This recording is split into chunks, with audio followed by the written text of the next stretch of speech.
नमस्कार साथियों, स्वागत है आप सभी का हमारे इस यूट्यूब चैनल स्टूडेंट्स रोजगार पोर्टल में दैनिक रोजगार समाचार के इस सेशन में आप लोगों का स्वागत है।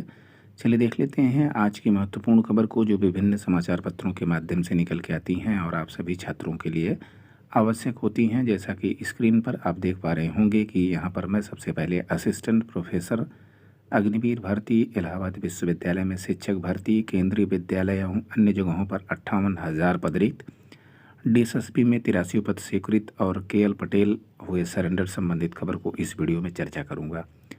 चलिए शुरू करते हैं पहली खबर को। जैसा कि देख पा रहे होंगे कि अध्यक्ष को नहीं मिला सेवा विस्तार, भर्ती के लिए इंतजार, नए अध्यक्ष के आने तक घोषित नहीं हो सकेगी भर्ती परीक्षा की तिथि। बात हो रही है उत्तर प्रदेश उच्चतर शिक्षा सेवा आयोग यानी यूपीएचईएससी के अध्यक्ष प्रोफेसर ईश्वर शरण विश्वकर्मा और सदस्य रजनी त्रिपाठी का कार्यकाल सोमवार को पूरा हो गया। चर्चा थी कि अध्यक्ष की सेवा को विस्तार मिल जाएगा, लेकिन ऐसा नहीं हुआ है। इन परिस्थितियों में विज्ञापन संख्या 51 के तहत असिस्टेंट प्रोफेसर भर्ती फंस गई है। प्रोफेसर ईश्वर शरण विश्वकर्मा ने 7 फरवरी 2018 को आयोग के अध्यक्ष का पदभार ग्रहण किया था। उस वक्त कुछ पुरानी भर्तियां लंबित थी, लेकिन इनके ज्वाइन करने के बाद लंबित भर्तियों में तेजी से पूरी हुई हैं। लंबे समय से फंसी प्राचार्य पद पर भर्ती भी उन्हीं के कार्यकाल में पूरी हुई है। इसी दौरान विज्ञापन संख्या 50 के तहत अशासकीय महाविद्यालयों में असिस्टेंट प्रोफेसर के तकरीबन 2000 पदों पर भर्ती की गई।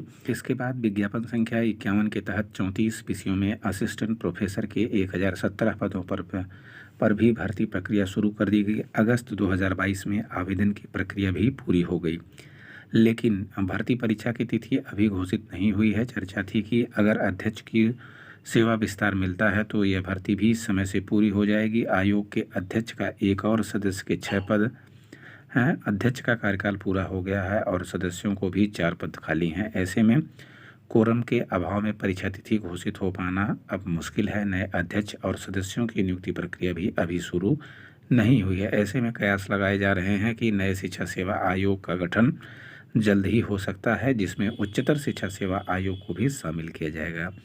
तो जैसे कि यह चर्चा है कि नए शिक्षा सेवा चयन आयोग के माध्यम से आप लोगों को जो माध्यमिक शिक्षा सेवा चयन बोर्ड है, जिसमें जो टीजीटी पीजीटी भर्ती परीक्षा कराता है उसको, प्लस उच्चतर शिक्षा सेवा आयोग, प्लस जो है प्राइमरी भर्ती की जो परीक्षा होती है, सबको मिलाकर आप लोगों को एक नए शिक्षा सेवा चयन आयोग के माध्यम से देखने को मिल सकता है। वहीं पर यूजीसी नेट अभ्यर्थियों ने मांगा आवेदन का मौका। बात हो रही है दिसंबर 2021 एवं जून 2022 के संयुक्त सत्र में यूजीसी नेट और सीएसआईआर नेट उत्तीर्ण अभ्यर्थियों ने सोमवार को उत्तर प्रदेश उच्चतर शिक्षा सेवा आयोग में ज्ञापन देकर विज्ञापन संख्या 51 के तहत आवेदन का मौका मांगा है। अभ्यर्थियों का कहना है कि कोरोना की वैश्विक महामारी के कारण विविध शिक्षण एवं परीक्षा सत्र में अपने नियत समय पर संपादित नहीं हो सके। परिणाम स्वरूप अनेक अभ्यर्थी नेट परीक्षा को सम्यक तैयारी के बाद भी परीक्षा समय से आयोजित न होने के कारण असिस्टेंट प्रोफेसर भर्ती के लिए वंचित योग्यता धारित नहीं कर पाए। अभ्यर्थियों ने इस मामले में राज्यपाल से भी गुहार लगाई थी और मामले में आवश्यक कार्यवाही के लिए राजभवन से आयोग को पत्र भी भेजा गया था। अभ्यर्थियों का कहना है कि आयोग ने उनकी मांगों का संज्ञान नहीं लिया तो वो न्यायालय की शरण में जाएंगे। तो यह बात हो रही थी असिस्टेंट प्रोफेसर संबंधित महत्वपूर्ण खबर।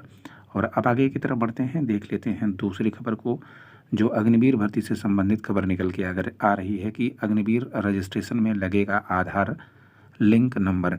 सेना में अग्निवीरों की भर्ती के लिए रैली में पहले ऑनलाइन संयुक्त प्रवेश परीक्षा यानी सीईई के नए नियम को लागू करने के बाद इस प्रक्रिया को और पारदर्शी बनाने की तैयारी है। अब अग्निवीर भर्ती के लिए ऑनलाइन रजिस्ट्रेशन कराते समय अभ्यर्थियों को वही मोबाइल नंबर देना होगा जो आधार से लिंक होगा। आधार लिंक मोबाइल नंबर पर भेजे गए ओटीपी के साथ ही सेना अभ्यर्थियों का प्री वेरिफिकेशन कर लेगी। इससे उन लोगों पर लगाम लगाई जा सकेगी जो सफल होने के लिए मुन्ना भाइयों का सहारा लेते हैं। बदल गई व्यवस्था। अग्निवीरों की भर्ती के लिए पहले रैली होती थी, यह व्यवस्था बदल दी गई है। अब सीईई पहले होगी, उसमें चयनित अभ्यर्थियों को ही रैली के लिए प्रवेश पत्र जारी किया जाएगा। ऑनलाइन रजिस्ट्रेशन प्रक्रिया पहले जैसे ही होगी। सेना की वेबसाइट पर ऑनलाइन रजिस्ट्रेशन कराते समय कैंडिडेट्स को मोबाइल नंबर भी देना होगा।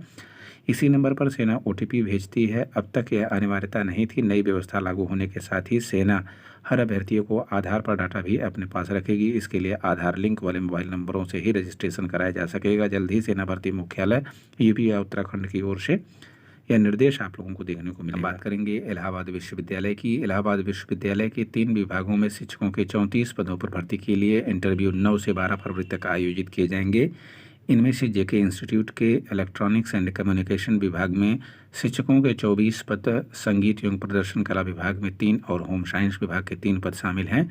इलेक्ट्रॉनिक्स एंड कम्युनिकेशन विभाग में असिस्टेंट प्रोफेसर एवं एसोसिएट प्रोफेसर के 12-12 और प्रोफेसर के 4 पदों पर भर्ती होने हैं। होम साइंस में प्रोफेसर, एसोसिएट प्रोफेसर एवं असिस्टेंट प्रोफेसर के 1-1 पद और संगीत एवं प्रदर्शन कला विभाग में भी प्रोफेसर, एसोसिएट प्रोफेसर एवं असिस्टेंट प्रोफेसर से 1-1 पद पर भर्ती होगी। 9 फरवरी को संगीत विभाग में एसोसिएट प्रोफेसर पद के लिए अनारक्षित वर्ग के 5 और होम साइंस के असिस्टेंट प्रोफेसर पद के लिए 8 अभ्यर्थियों को इंटरव्यू के लिए बुलाया गया है। 10 फरवरी इलेक्ट्रॉनिक एंड कम्युनिकेशन विभाग में एसोसिएट प्रोफेसर पद के लिए आरक्षित वर्ग के 4 और अभ्यर्थी और असिस्टेंट प्रोफेसर पद के लिए एससी वर्ग के 20 एवं एसटी वर्ग के 7 अभ्यर्थियों को बुलाया गया है।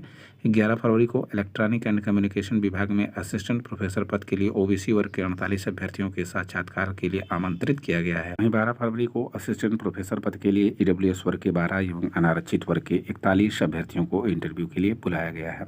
अब बात करते हैं केंद्रीय विद्यालयों के साथ उच्च शिक्षण संस्थानों में खाली पड़े हैं 58,000 पद। बात हो रही है शिक्षा मंत्रालय के अनुसार देश भर के केंद्रीय विद्यालय, नवोदय विद्यालयों और केंद्रीय उच्च शिक्षा संस्थानों में 58,000 से अधिक शिक्षण और गैर शिक्षक पद खाली हैं। केंद्रीय शिक्षा राज्य मंत्री सुभाष सरकार ने लोकसभा में एक लिखित प्रश्न के उत्तर में यह जानकारी साझा की है। मंत्री ने सूचित किया केंद्रीय विद्यालयों में 12,099 शिक्षकों और 1,312 गैर शिक्षकों के पद खाली हैं। वहीं नवोदय विद्यालय में 1,756 पद रिक्त पड़े हैं और आईआईटी में भी खाली हैं पद। उच्च शिक्षण संस्थानों में 6,180 और गैर शिक्षकों के 15,798 पद खाली पड़े हैं। भारतीय प्रौद्योगिकी संस्थान यानी आईआईटी में शिक्षकों के 4,425 और गैर शिक्षकों के 5,052 पद। राष्ट्रीय प्रौद्योगिकी संस्थान और भारतीय अभियांत्रिकी विज्ञान एवं तकनीकी संस्थान में शिक्षकों के 2,089 व गैर शिक्षकों के 3,773 पद खाली पड़े हैं। तो बात हो रही है केंद्रीय विद्यालयों के साथ उच्च शिक्षण संस्थानों में लगभग आप लोगों को 58,000 पद रिक्त हैं। आने वाले समय में इस पर आप लोगों को वैकेंसी देखने को मिल सकती है। अब आगे की तरफ बढ़ते हैं, देख लेते हैं अन्य खबर को। सरकारी सहायता प्राप्त विद्यालयों में डीएसएसबी से नियुक्ति को मंजूरी, व्यवस्था में बदलाव को भ्रष्टाचार पर अंकुश लगाने की संभावना। बात हो रही है दिल्ली के उपराज्यपाल विनय कुमार सक्सेना ने सरकारी सहायता प्राप्त स्कूलों में विभिन्न पदों पर दिल्ली अधीनस्थ सेवा चयन बोर्ड यानी डीएसएसबी के जरिए नियुक्ति की मंजूरी दे दी है। एलजी के इस फैसले से कदाचार, पक्षपात, भाई भतीजावाद और भ्रष्टाचार पर शिकंजा कसेगा। साथ ही योग्य उम्मीदवारों को विभिन्न पदों पर नियुक्ति होने का मौका मिलेगा। तो सरकारी सहायता प्राप्त 207 स्कूलों के लिए 8300 पद यहाँ पर स्वीकृत बताए जा रहे हैं कि सरकारी सहायता प्राप्त 207 स्कूलों के लिए करीब 8300 पद स्वीकृत हैं। नियमित अंतराल पर स्कूलों में भर्तियां की जाती हैं, लेकिन अब नियुक्ति प्रक्रिया में बड़े बदलाव से पारदर्शिता बढ़ेगी। डीएसआईआर 1973 के तहत चयन समिति के साथ ऐसे पदों पर नियुक्ति की जाती थी, लेकिन इसके लिए अपनाई जा रही प्रक्रिया के बारे में प्रावधान नहीं है। बदलाव में सभी को फायदा मिलेगा। तो यह थी डीएसएसबी संबंधित खबर। अब देख लेते हैं अंतिम खबर को। यहाँ पर शिक्षा माफिया केएल पटेल ने किया सरेंडर। गैंगस्टर के मुकदमे में कुख्यात शिक्षा माफिया केएल पटेल को कोर्ट में सरेंडर कर दिया है, जहाँ से उसे जेल भेजा गया है। 2 दिन बाद वह जमानत पर सलाखों से बाहर आ गया है। केएल पटेल बहरिया थाना क्षेत्र के कपसा गांव का रहने वाला है। सोनाव थाने में केएल पटेल समेत कई के खिलाफ गैंगस्टर का मुकदमा कायम किया गया था। बताया गया कि गैंगस्टर के मुकदमे से ही कोर्ट में उसके खिलाफ वारंट जारी हुआ था, जिसके बाद उसने 1 फरवरी को आत्मसमर्पण किया। उसके बाद उसे नैनी जेल भेज दिया गया। जिला शासकीय अधिवक्ता गुलाब चंद्र अग्रहरि ने बताया है कि केएल पटेल 3 फरवरी को जमानत मिल गई है, जिसके बाद वह जेल से छूट गया है। उधर मऊ आइमा पुलिस गैंगस्टर के केस में शिक्षा माफिया की संपत्तियों का पता लगा रही है। उसके 2 स्कूल को भी गैंगस्टर एक्ट की धारा 14(1) के तहत कुर्क करने की तैयारी चल रही है। ममफोर्डगंज स्थित 10 करोड़ रुपए के मकान को कुर्क किया जा चुका है।